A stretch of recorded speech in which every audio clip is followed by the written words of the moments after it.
look at bloody bags under my eyes. Jesus Christ. Because I don't usually see it because I've either got my glasses on or my sunglasses on doing big owls and stuff. I don't see it.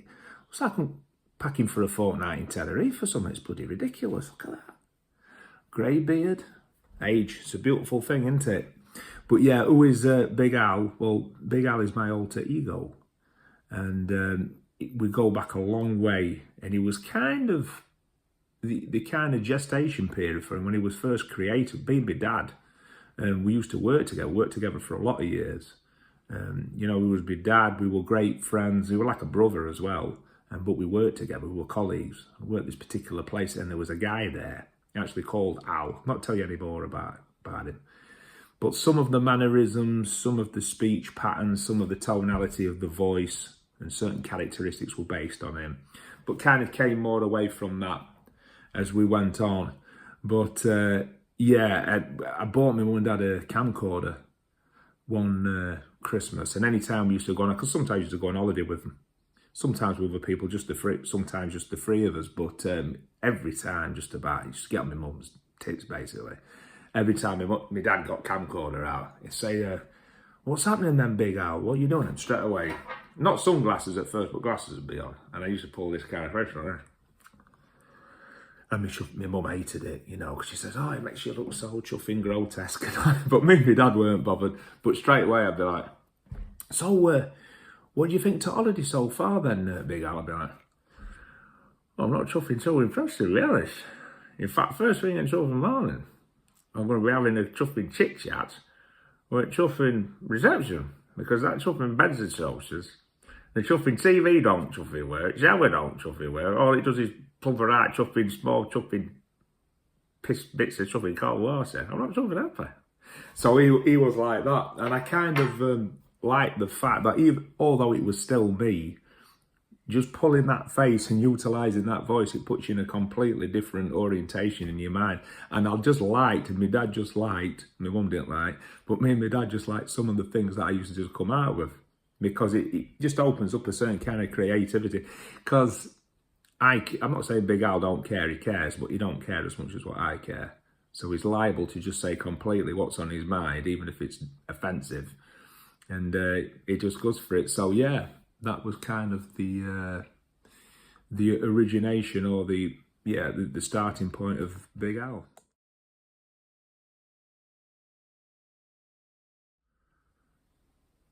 Hello, sunshines. Who's Lee Madison?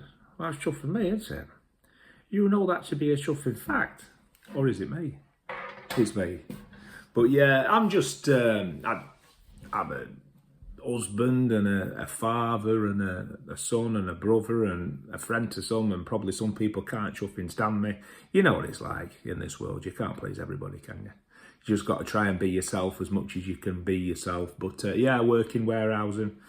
But I'm also, I've always been into the arts in one way. I love films, documentaries, and I love music, and I love musicians, and it's not just guitar, although I've orientated towards the guitar and songwriting and bits of singing and stuff like this. I'm mainly obsessed with any kind of musician, singers, bass players, drummers, keyboard players. The sky's the limit. I love it all, really. And even when I first got into me music, I used to have like an old Toshiba 2-round speakers, like a ghetto blaster, cassettes.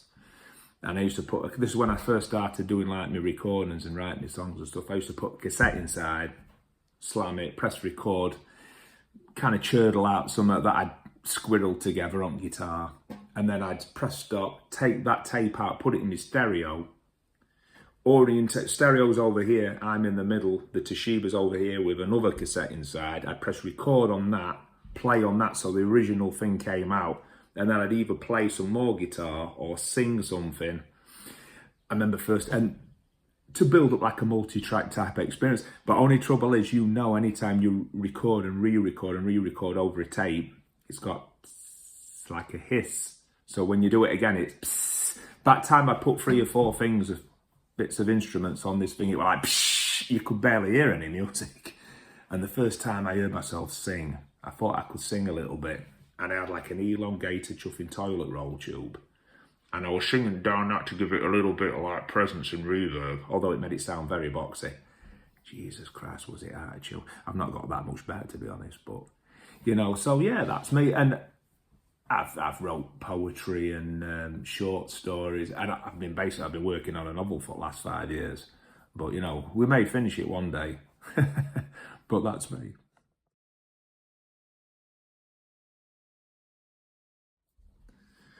Why is Big Al's accent all over the place? Now, I can't remember exactly how many subscribers I've got. I think I've got about 39 subscribers or something, but I'm under no illusions. I mean, probably even out of those 39 subscribers, I know there's about 2 or 3 people that watch it religiously or watch it most of the time, and I appreciate it.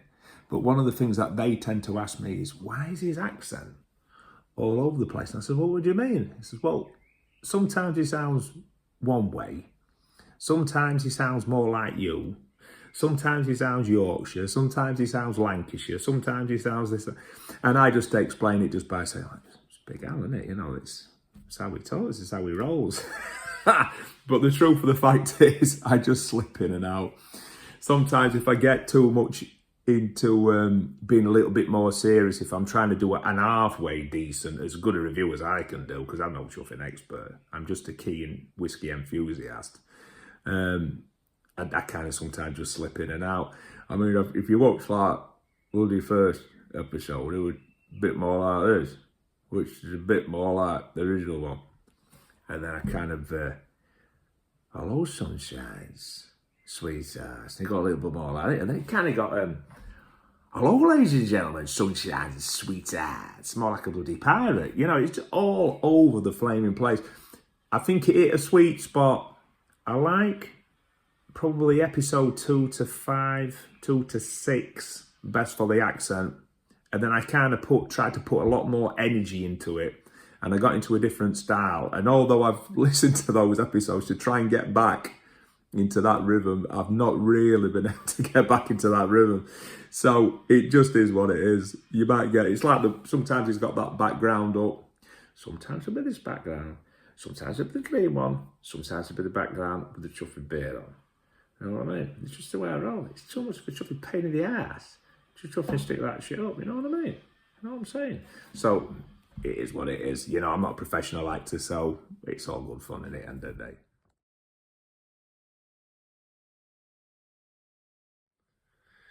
Will I keep, what's the future of Big Al? We'll keep on doing it. Why not? I just did it for a laugh. I mean, I'm a big fan of like kind of obviously the whiskey review things, whiskey.com with that German guy with Slaphead, Swedish whiskey girl, Arthur White and Mackay, who they call the Nose Patterson, who tells you like, you know, hello, how are you? I'm fine, thank you very much, that dude. So yeah, I like all them characters. And I just did it for a lot, and I watched it back. I thought it was quite funny, and some of my mates thought it was funny, so I just thought I'd keep on doing it.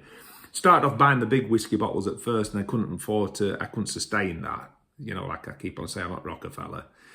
So I ended up I've got lots of miniatures. So there's definitely enough miniatures left for another 17, 18 episodes, and I can get more. I'll just do it until I get fed up of it, at least until Christmas. I want to do it until Christmas because I want to do a review on a snowball. That, you know, or a Christmas special, as my mum calls it. It's not an ordinary bog standard snowball. It's Advocaat, Baby Sham, brandy. And my mum on Christmas morning, she'll have about 2 or 3 of these. And then she cooks Christmas dinner. I don't know how she does it. And Christmas dinner's chuffing gorgeous. If I did that, I'd probably end up falling head first down staircase, win head first through drum kit or something, you know what I mean? But so I like to do a review on that. But yeah, I'll keep, and as myself, I'll keep on putting things on to do with guitar, and I might actually get some of my guitars on there and review them and show you a little bit of this, that, and other. Why not? Why not? But yeah, keep on doing it for now. Unless you get that fed up of it, you know what I mean? And threaten to like kill me or chop my head off or something like this, or blow me chuffing sunglasses up, I'll keep on doing them. Anyway, see you later, sunshine, sweetheart.